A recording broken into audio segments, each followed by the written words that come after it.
So that just happened.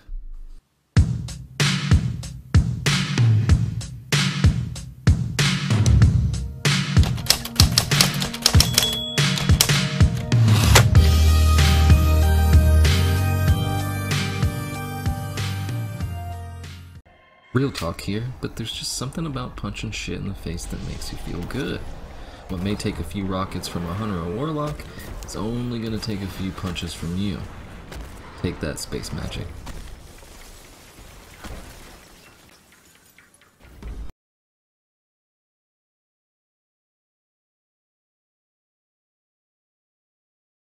First off, I want to take a look at the upper skill tree of the Sentinel Titan, the Code of the Protector. As the name hints, this build can be very defensive, but the way we choose to play it will result in some extremely high damage output as well. First skill we want to look at, Rallying Force. Melee kills restore health for you and nearby allies. Here in this clip you can see the distance at which Rallying Force and Defensive Strike can be applied. The Wave of Mist heals at a much slower rate compared to other skills like Devour, but it's still more than enough for most sticky situations. Add in a few buddies, stick near each other, and just run rampant punching things. Fun stuff. Next skill is another skill that plays a supportive role, Defensive Strike. Kill an enemy with this melee ability to create an overshield for you and nearby allies. Now, the overshield itself really isn't anything to write home about, but it's the passive perk Turn the Tide that interests us most. Turn the Tide will double the duration of Defensive Strike from 10 seconds to 20 seconds, as well as increase our reload speed, but more importantly, increases our melee damage by additional 50%.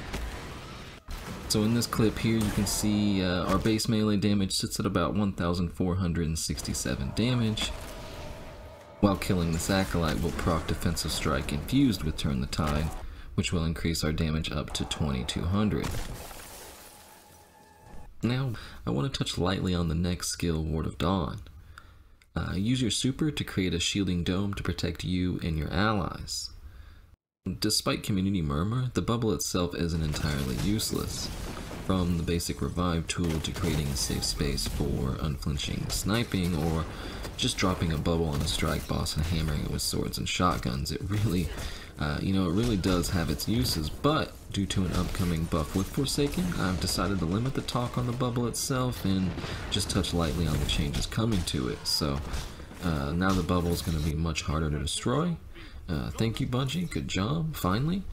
As well as granting an even stronger overshield to players inside the bubble, which not too sure we needed, but in conjunction with the next buff, which is the most important thing to us, buffed melee damage inside the bubble as well. So pretty interesting, and I can't wait to dive into that video once Forsaken releases.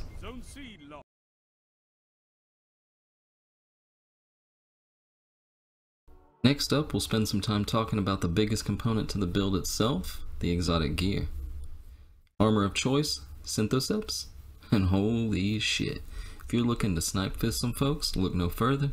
These things not only increase your lunge range to insane lengths, but they also increase your super and melee damage when surrounded by 3 or more enemies. Now, rolling back to this clip, we can get back to calculating the damage our fist can do given the right circumstances. If you remember, our normal melee was sitting around 1,467 damage, while Turn the Tide had buffed it up to about 2,200. So let's take a look and see what happens when we get surrounded by these thrall up here.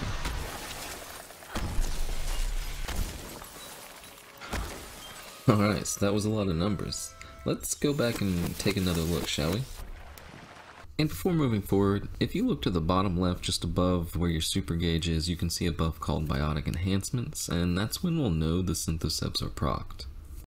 First thrall to get it gets it at roughly 6,600 damage. And if you notice just above where it says Biotic Enhancements, you'll also see that it says Defensive Strike, which means this particular melee is being buffed by both the 200% damage increase from synthoceps on top of the 50% boost we get from Turn the Tide.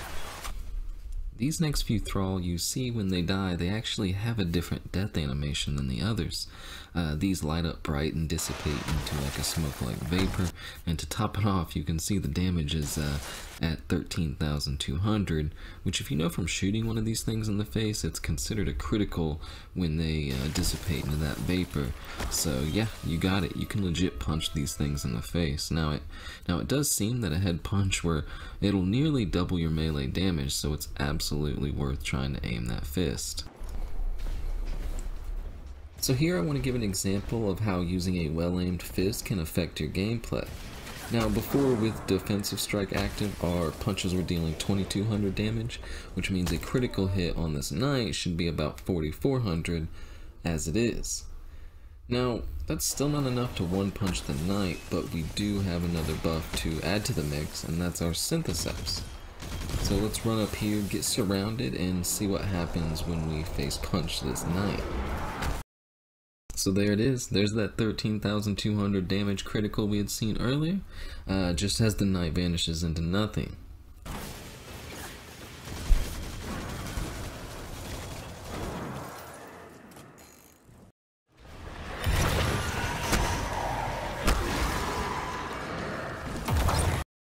The tractor cannon. This weapon emits an impulse push that suppresses enemy abilities and increases all void damage. Now, this particular build synergizes quite well with the tractor cannon. Not only do our grenades and super get the void buff, but so can our fist. And before we dive into our final melee buff here, let's check out a few different clips showing off the other side of this build, the grenade and supers.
Alright, so let's break down exactly how our melee ability can utilize the tractor cannon buff.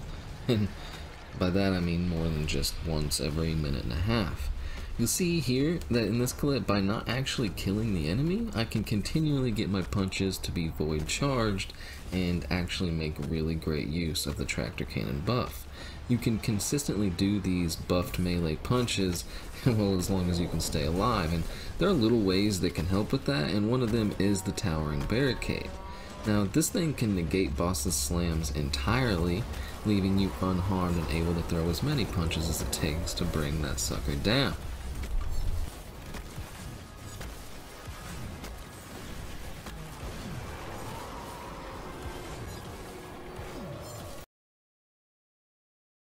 Now, it's not only boss fights that can benefit from this, you just need to be mindful of the killing blow. Take the strange terrain strike here near the end where you fall down into this pit and there are 4 knights waiting. Now, they are yellow bar knights and they do have a decent chunk of health, so as you can see I run ahead so I can be the first to interrupt the ritual, granting me my biotic enhancements buff. So I hit the first knight with the tractor cannon, giving me my buff, hit him with the body shot, which lands about 7,000 damage. I finish him off with another TC pulse. Next knight gets hit directly in the face, giving me a buffed critical of 17k damage. Now, I decide to finish him off with another melee, proccing defensive strike, and you can see with the short jump and a punch, I can take these other knights out with non-TC buffed critical punches, which are still 17k due to the defensive strike and TC both being 50%. I'm going to let this clip play through. It's the first damage phase of Nacra, so you can see just how much damage the Sentinel super can do with synthoceps procced on top of the tractor cannon. 19k, 21k, 42k. I'm able to sneak off another 29k swing in there, putting me up to around 113,000 damage. It's a single super and a single damage phase. That's pretty insane. And yeah, you're right. There are multiple damage phases here, and maybe you won't always have your super up for them. And well, if that's the case, guys, remember you're a Sentinel Titan, not some baby soft warlock. So get in there and start punching a hive god.